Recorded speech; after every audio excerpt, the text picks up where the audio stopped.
ശക്തമായ കാറ്റിലും മഴയിലും മരം കടപുഴകി വീണ് കാറുകൾക്ക് നാശനഷ്ടം.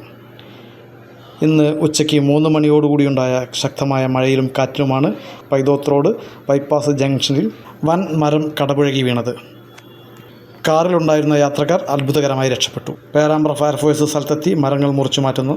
ശക്തമായ കാറ്റിൽ നിരവധി കടകളുടെ ബോർഡുകൾ പാറിപ്പോയി.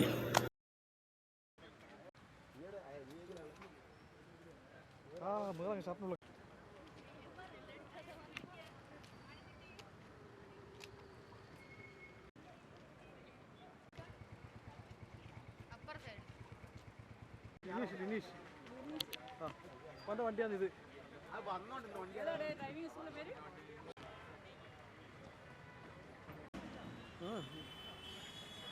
ഷിബിനെ വിളിച്ചാണെങ്കിൽ വരാറില്ല. ആൾക്കാരെ കുറേ ചോദിച്ചു.